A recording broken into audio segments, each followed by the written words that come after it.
Hello everybody, my name is James, hope you're doing well and welcome back to another video, and today we're going to be talking about Adrian Newey and Lewis Hamilton. If you enjoyed the video, make sure to leave a like and subscribe for more Formula 1 content. Also make sure to follow me and exit James's pit lane, I'll leave a link in the description, but let's jump straight into the video.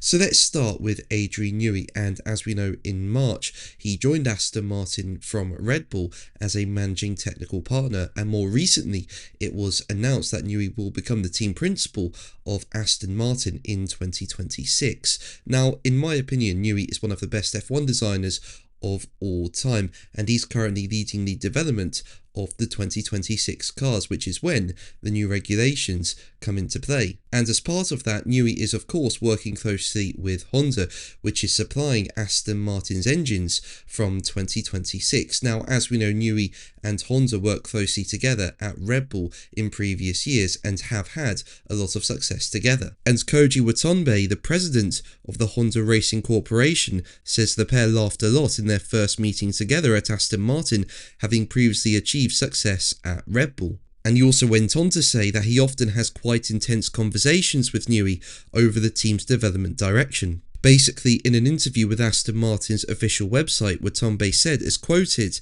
by Planet F1, "Adrian is one of the people I communicate with frequently, and it's often a quite intense exchange of opinions, suggestions and feedback, but always with the focus on winning. Whenever we're having a technical discussion about components or development, it's always with a long-term focus of how we get the win. And that can be about anything. It might be a very detailed design issue, but equally it might be about competitor analysis, or how to manage people to get the best out of the team, or even finance and using the limitations of the cost cap more effectively." Now, I personally think Aston Martin are going to be in a much stronger position than they have been the previous 2 years in 2026. You know, next year it's brand new regulations around the power unit and the chassis. Newey is really good at regulation changes, and I could imagine Aston Martin being in a similar position to 2023. If we go back to that year, Aston Martin out of nowhere were fighting for podiums, and I could imagine them doing the same thing in 2026. I don't think they'll be able to fight for a title next year.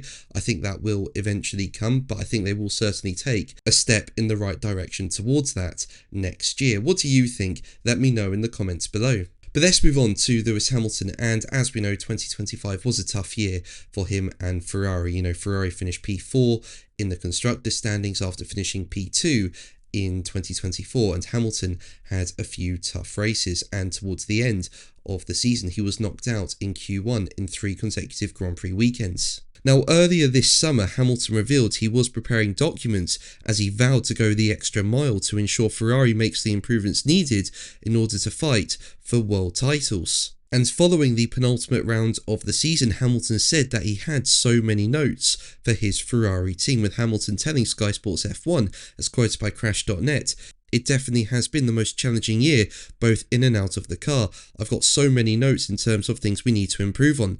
Time will tell whether or not we act on those things, and we keep hold of those things that are good and change the things that are not, and there's plenty of those.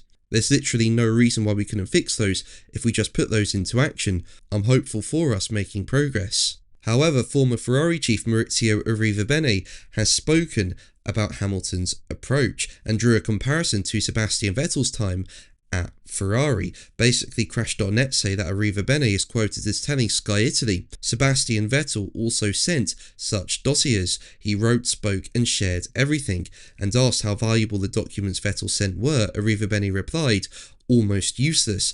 I don't want to say anything bad about Sebastian, but everyone should mind their own business. When a driver starts playing engineer, that's it, then it's really over. Drivers spend 2 or 3 days in the simulator and get a general impression, but the devil is in the details.